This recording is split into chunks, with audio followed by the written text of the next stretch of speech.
Mon nom est Pierre Pierson, je suis représentant au conseil d'entreprise d'ING Belgique pour la Confédération nationale des cadres. Je pense que dans une grande société dans laquelle je suis représentant au conseil d'entreprise, où nous avions déjà le télétravail en place et tous les moyens à disposition, le plus grand problème a été le défi d'organiser la campagne électorale avec les collègues, puisqu'on avait démarré cette campagne avant le mois de mars et il a fallu l'arrêter. Mais en soi, je pense que nous avons été privilégiés et que nous avons pu organiser via des vidéoconférences nos conseils d'entreprise de transition et y compris faire l'installation très rapidement. Ik ben Valerie Serpereel, ik ben 44 jaar, ik werk in Belfius Bank.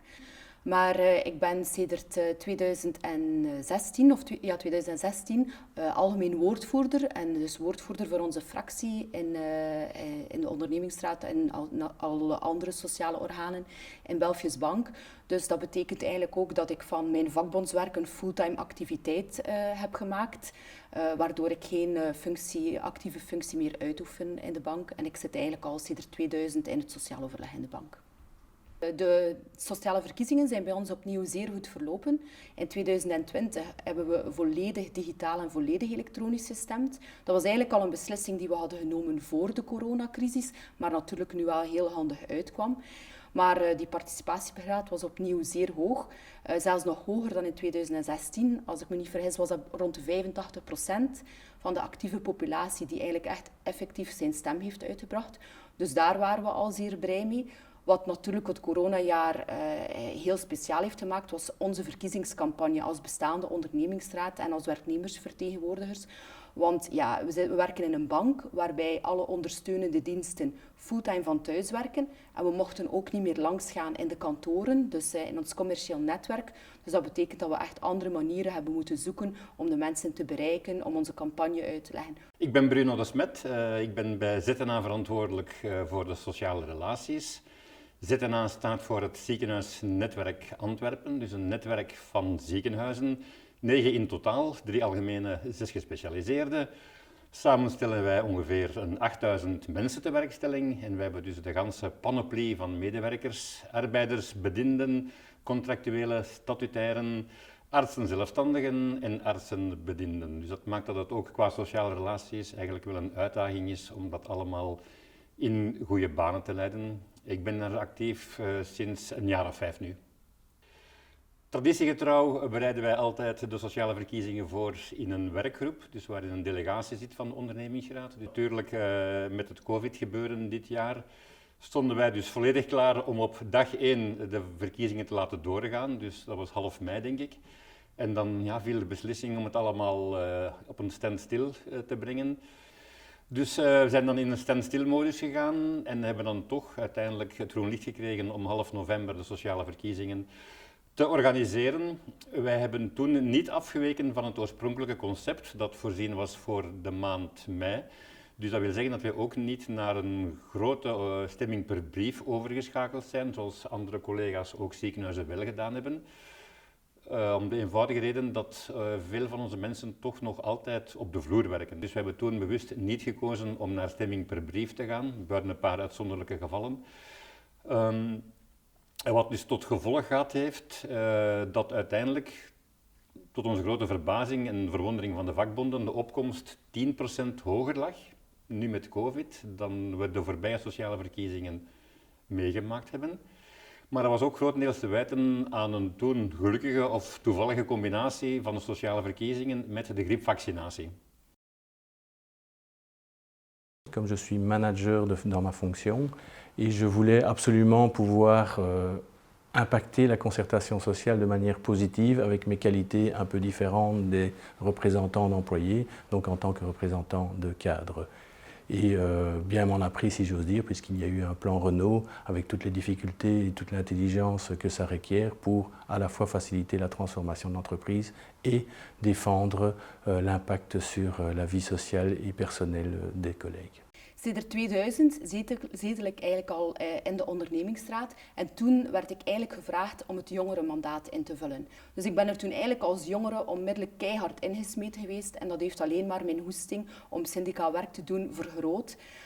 Dus sinds 2000 zetel ik onafgebroken in de ondernemingsraad. L'exercice du mandat en conseil d'entreprise demande du temps et en fait il y a deux catégories de critères à exercer. Le premier c'est le choix personnel. Quel est l'investissement personnel que nous sommes prêts à faire dans ce mandat? J'ai fait le choix de prendre le temps nécessaire. Cela veut dire que j'ai toujours une fonction à temps plein de manager, mais ça ne m'empêche pas de dire systématiquement et à mon manager direct et à mes collègues, chaque fois qu'il y a une raison sociale qui le demande, je vais prendre du temps et replanifier mes activités en fonction de ça. Le deuxième, c'est quelles sont les facilités que l'entreprise donne aux représentants. Je considère que je suis un privilégié et que l'entreprise dans laquelle je suis me donne toutes les facilités nécessaires et suffisantes pour pouvoir exercer librement. Donc je trouve que la partie formation est quelque chose d'extrêmement important. Il ne faut pas hésiter à demander également à la direction de son entreprise de donner les moyens tant financiers que de temps nécessaires. D'ailleurs, dans la plupart des secteurs, il y a une convention qui précise le nombre de jours de formation sur le temps d'une législature. Het betekent ook dat ik eigenlijk dat ik fulltime bezig ben met syndicaal werk en dat ik dus inderdaad alles wat te maken heeft met de ondernemingsraad tijdens mijn werkuren kan doen.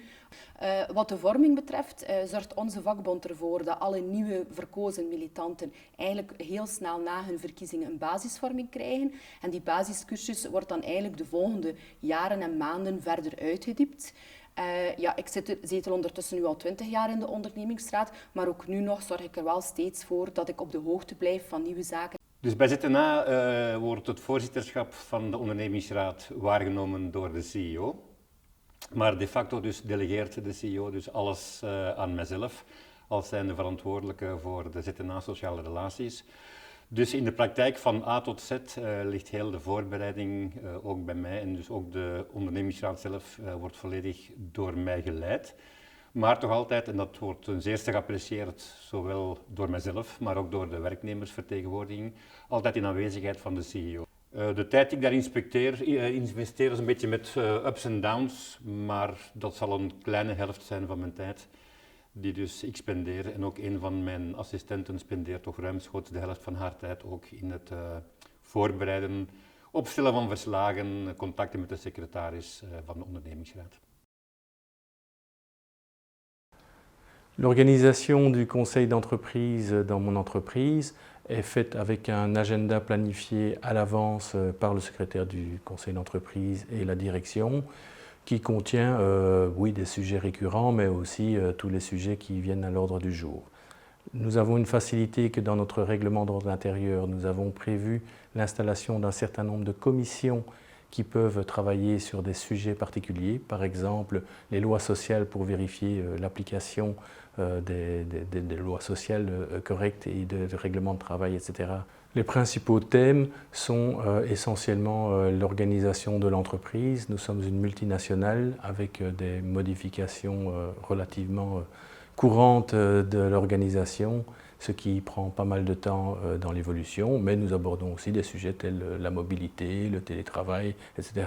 En termes de télétravail d'ailleurs, puisque le télétravail est bien mis en place, par défaut, nos conseils d'entreprise sont organisés en virtuel en période corona.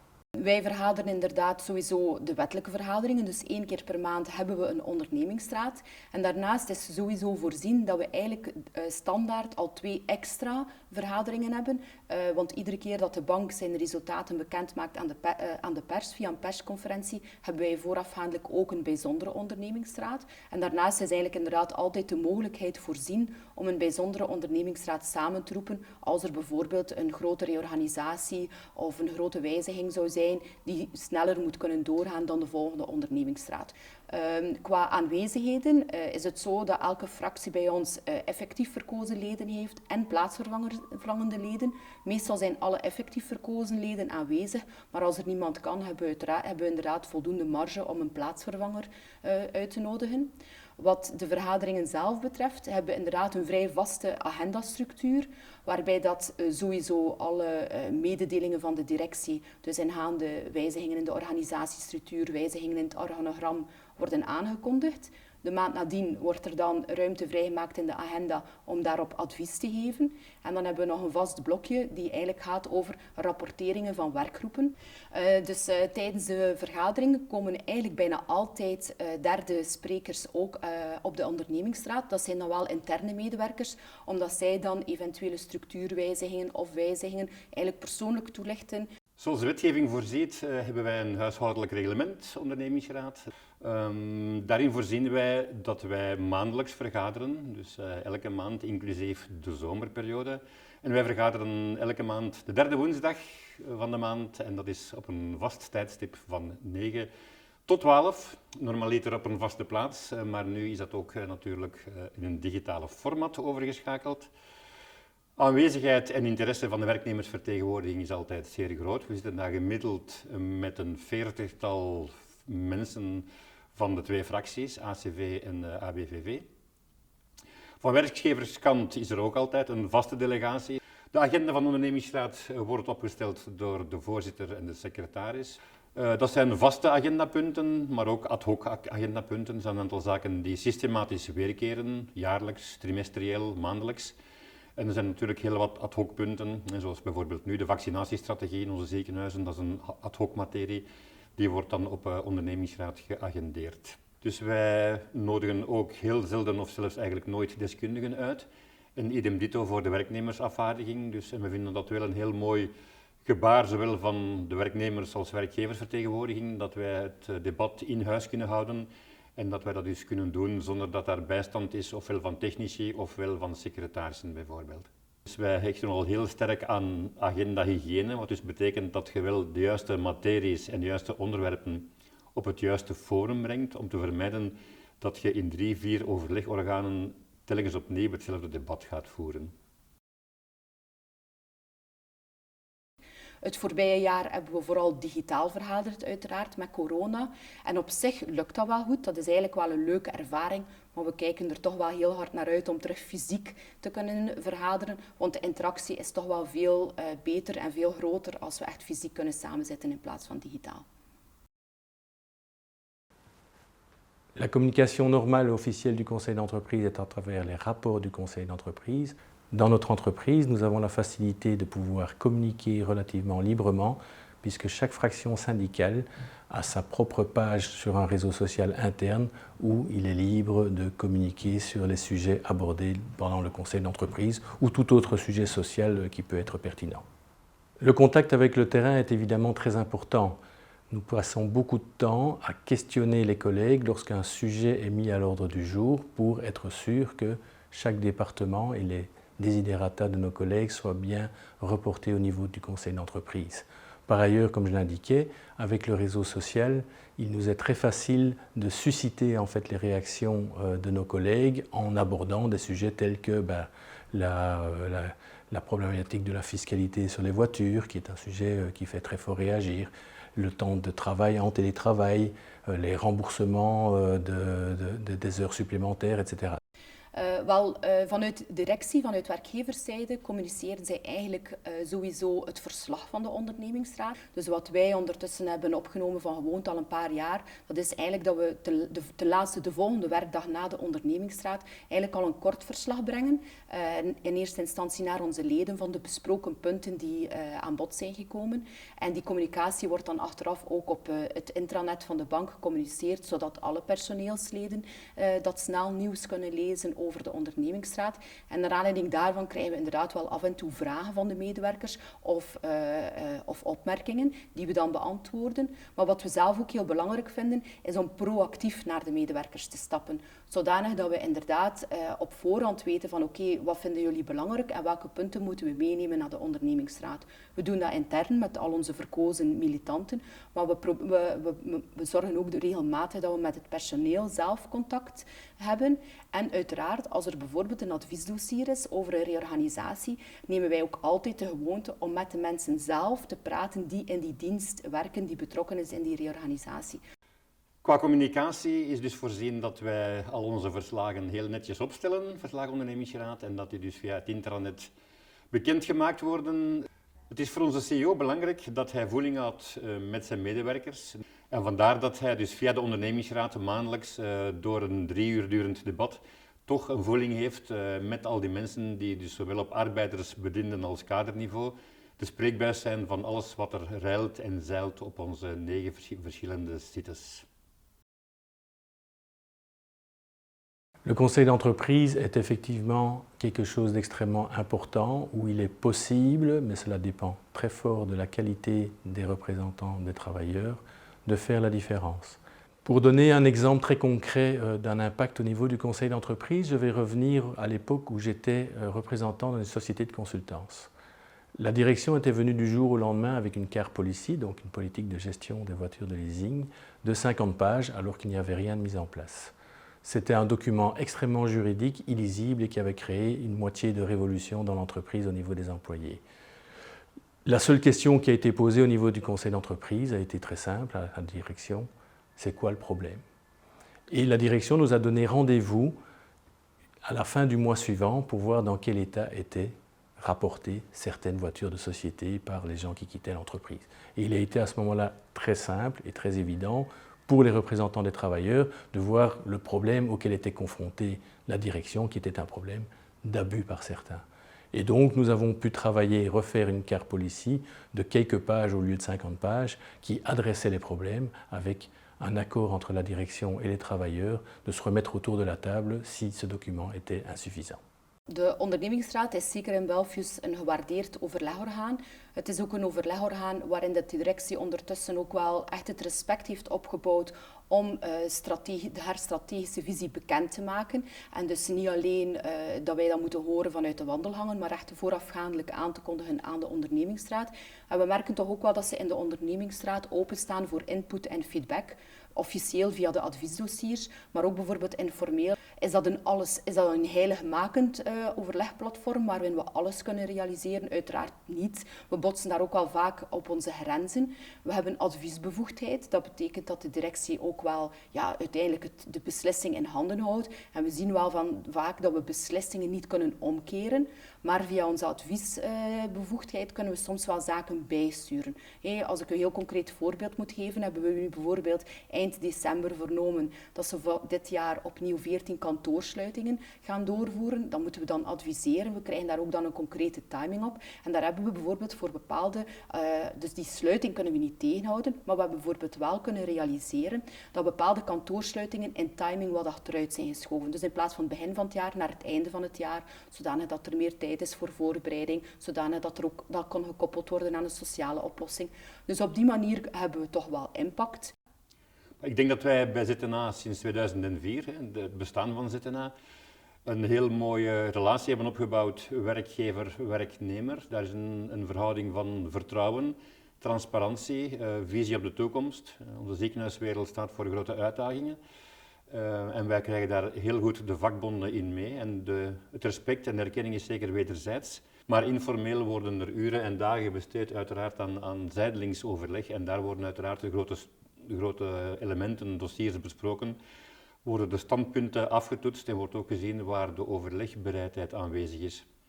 Dus wat dus ook maakt dat op de ondernemingsraad zelf heel weinig in C gediscuteerd en beslist wordt, maar dat er dus wel veel beslissingen worden bekrachtigd die al ervoor op het informeel overleg afgetoetst geweest zijn met de CEO, met de fractievoorzitters, eventueel met secretarissen.